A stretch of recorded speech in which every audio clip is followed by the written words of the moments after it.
If we can pull some gold out of this, run it to the plant, that means we can keep going right now. So that's all that matters. And second of all, I just tested my people. I was like, hey, it's the pump right out of the field, Buzz caught it right away. I've been talking for years now about going mining on my own. And as you know, it's happening. Rick Ness never saw it coming. His own neighbor, someone he trusted, sneaking onto his land and stealing his equipment. This wasn't just about theft, it was a brutal betrayal from someone who had stood by his side. The man who once shared a drink with him had turned into a backstabbing thief, shaking the very foundation of trust in their tight-knit mining community. Tune in as the truth unravels, revealing a betrayal far deeper than anyone suspected. Betrayed in the goldfields. Losing equipment is bad enough. In gold mining, every tool, every machine, every single piece of gear is essential. It's not just about the cost, though that's a massive hit too. It's about the time and effort it takes to replace these things, the work that comes to a grinding halt when the right tools aren't there. But more than anything, it's about what it does to a person when they realize they can't trust the people around them. That's the real gut punch. And just when you think it couldn't get any worse, you uncover the truth. Someone didn't just lose the equipment. At first, the signs were easy to ignore. A missing tool here, a misplaced wrench there. In a work site as busy as his, things get shuffled around all the time. But then bigger things started disappearing. It was no longer just a misplaced tool, it was entire pieces of equipment vanishing into thin air. That uneasy feeling in the pit of his stomach kept growing until he couldn't ignore it anymore. The truth came out when he checked the security cameras. And there it was, the cold hard proof. His neighbor, sneaking in like a thief in the night, walking off with his gear. Watching the footage was like a slap in the face. This wasn't just someone desperate for a quick buck. This was a calculated move, someone who had planned this knowing exactly what they were doing. Replacing that kind of equipment isn't as simple as running to the store. Some of these machines take months to order and the price tags are brutal. When working on a tight schedule, every second counts. Losing valuable time because someone decided to be selfish? That's the kind of thing that can wreck an entire mining season. The impact was immediate. Work slowed to a crawl, the team scrambling to figure out how to make do with what was left. The stress was unbearable. But what cut the deepest was knowing that someone who should have had his back had betrayed him instead. Mining is tough, unforgiving work, and no one does it alone.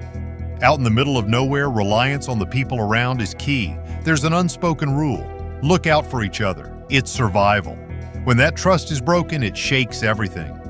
Rick's anger burned hot. He had worked too hard to let someone like this get away with it. Reporting the theft wasn't something he took lightly. Small communities have long memories, and calling in the authorities can stir up trouble that lasts for years. But letting it slide wasn't an option. The legal battle that followed was draining. Endless paperwork, time wasted in meetings, all while trying to salvage what was left of his mining season. The community split down the middle. Some stood with him, outraged at the betrayal. Others turned a blind eye, pretending it wasn't a big deal. That part stung. But through it all, he wasn't alone. The mining community is a tough bunch, and when they heard what happened, they rallied behind him. Messages poured in, offers to help, to lend tools, to stand with him when he needed it most. His fans from Gold Rush didn't hold back either, flooding his inbox with support. Rick knew this was more than just about getting his stuff back. It was about standing up for what was right, making sure this kind of betrayal didn't go unpunished. He wasn't going to let this setback define him. If anything, it was just fuel for the fire. But there was more to this story. The betrayal went deeper than a few stolen pieces of equipment. As Rick started digging, this time not for gold but for answers, he realized that this wasn't some one-off act of greed. His neighbor had been plotting for a long time, and the theft was just the tip of the iceberg. Rick started hearing whispers from other miners. Similar incidents had been happening nearby. Tools, machinery, even fuel going missing. At first, everyone had brushed it off as bad luck or simple misplacement. But now it was clear. Someone had been targeting hard-working miners, picking them off one by one, stealing what they needed and leaving destruction in their wake. And Rick wasn't about to let that slide. Determined to put an end to it, he worked with the authorities, sharing footage, gathering statements, and piecing together a case that would hold up in court. It wasn't easy. Some miners were hesitant to speak up, worried about stirring the pot in such a small community. Others were too angry to sit back and let justice take its course. Tensions were high, and Rick found himself caught between keeping the peace and making sure the truth came to light. Picking up the pieces after betrayal.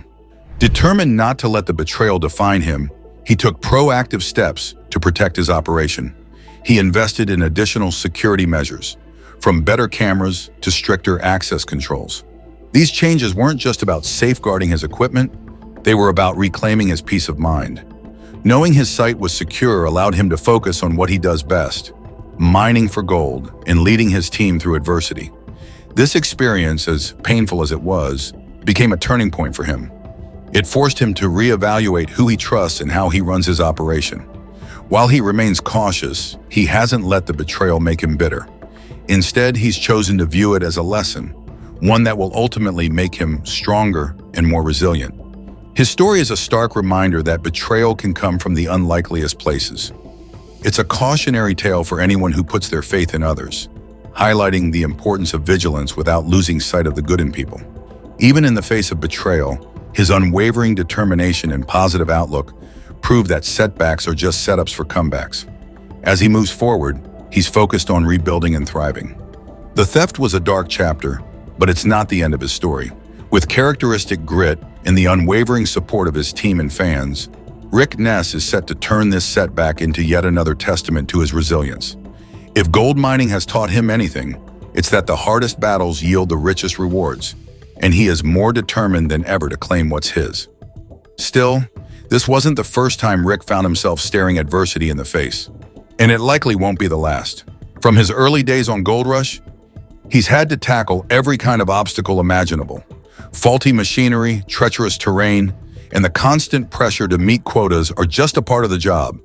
But betrayal, especially from someone so close, introduced a different kind of challenge, one that tests your resolve in ways no equipment failure ever could.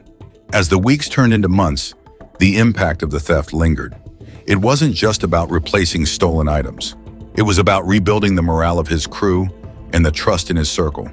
Mining is already a high-stakes game, where every decision counts. Losing time and resources to theft compounded the difficulties, creating a ripple effect that stretched far beyond his operation. Rick's ability to adapt in the face of this adversity is a testament to his unyielding determination. For Rick, rebuilding wasn't an option, it was a necessity. His livelihood depended on it.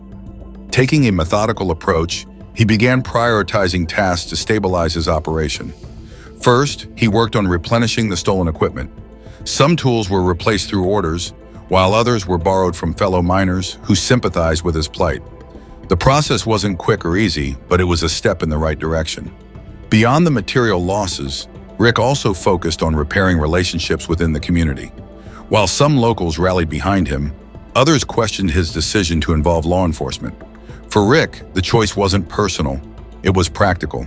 Allowing theft to go unpunished sets a dangerous precedent, especially in a community that relies so heavily on mutual respect and cooperation. He knew that taking action wasn't just about justice. It was about setting the tone for how such issues would be handled in the future. The process of rebuilding wasn't without its hurdles. Skeptics in the community voiced their opinions, creating an atmosphere of tension. Rick, however, stayed focused on his goals. He knew that dwelling on negativity would only distract from what needed to be done.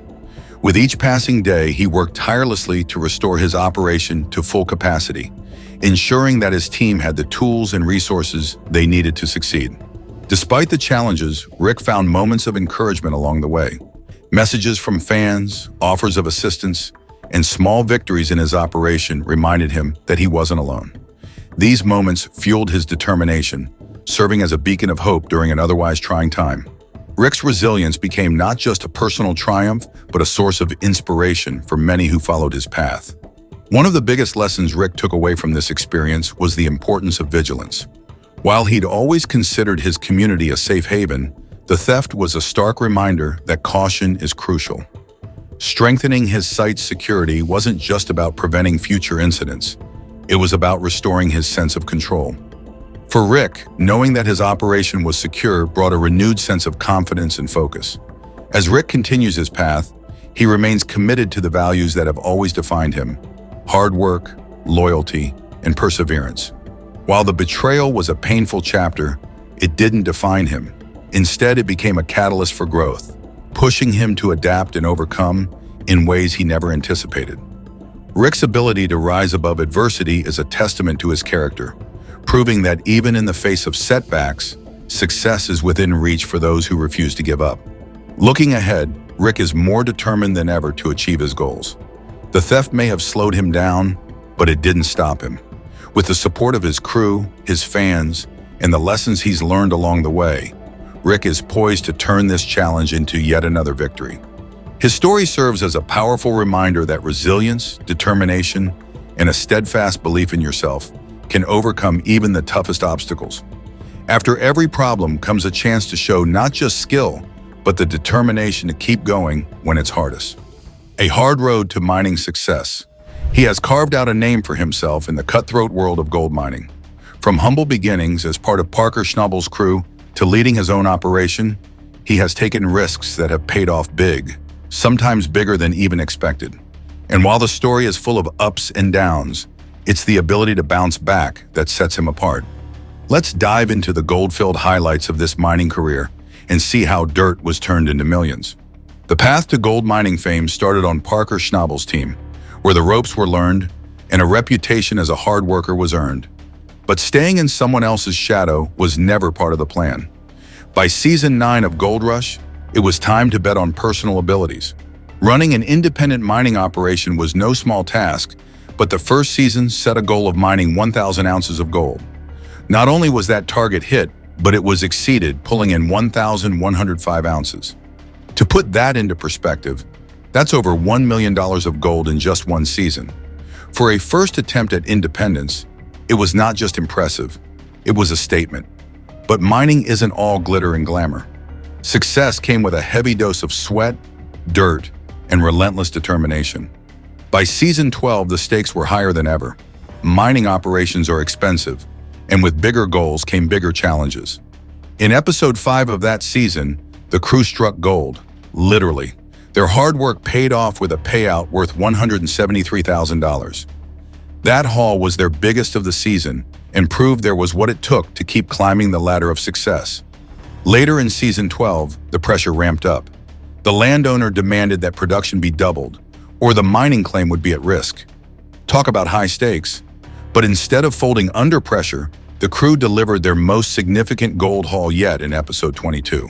This wasn't just a big moment for the season, it was a career-defining achievement.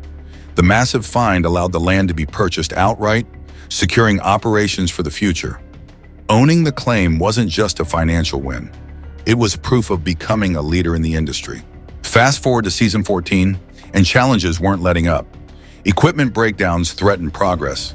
But backing down from a fight isn't an option here. Investing in a new water pump turned out to be a game changer. With this new setup, over $155,000 worth of gold was uncovered. It wasn't the biggest haul, but given the circumstances, it was a testament to resilience. Adapting to setbacks and finding a way to succeed, that's the formula. This career on Gold Rush isn't just about the gold mine, it's about the grit it took to get there. Mining is a brutal business. The hours are long, the conditions are harsh, and the risks are enormous. For every ounce of gold, there are hours of backbreaking labor, strategic decisions, and the ability to adapt when things don't go as planned. It's not just about striking it rich, it's about proving to oneself and everyone watching that there is what it takes to win. Throughout the seasons on the show, the story has been one of growth and determination. Each year brought new challenges, but obstacles were never allowed to define the path. From learning the ropes with Parker Schnabel to becoming an independent operator with some of the biggest hauls in the show's history, the path is a masterclass in perseverance. The ability to take risks, learn from mistakes, and keep pushing forward is what makes this one of Gold Rush's standout stories. The gold may glitter, but it's the grind behind the scenes that truly shines. In the unpredictable world of gold mining, it's been proven time and again that staying on top is possible. Whether dealing with equipment failures, high-stakes deadlines, or the pressure to outperform competitors, the focus remains unshakable. The numbers tell part of the story. thousands of ounces of gold and millions of dollars in payouts. But the real story is in the grit, determination, and heart brought to the table. The biggest gold discoveries may have turned heads, but it's the resilience that leaves a lasting impression. Before the golden success, life was already teaching him to stay strong and ready for challenges he couldn't yet see. From heavy equipment to gold dreams.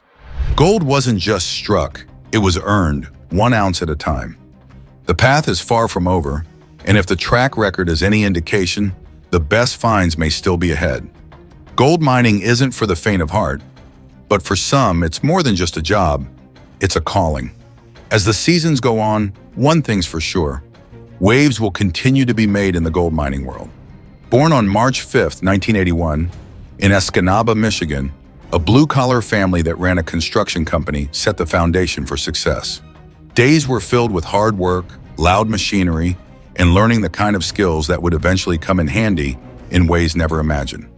Alongside a twin brother, Randy, life was practically raised behind the controls of heavy equipment, picking up an intuition for machines that would one day prove invaluable.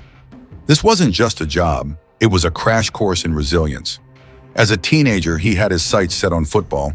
He attended Escanaba Area High School, where he stood out as an athlete with serious promise.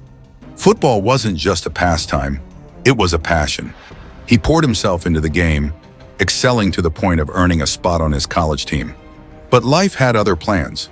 A devastating head injury abruptly ended his football career, shattering his dreams of gridiron glory. Forced to pivot, he found himself at a crossroads, unsure of where to channel his energy and ambition. By the early 2000s, he had traded the football field for a new stage, the music world. In 2003, he moved to Milwaukee, Wisconsin, with his mom, Judy Marie Bedard, a decision that would steer his life in a whole new direction. Music wasn't just a hobby, it became his way of expressing himself.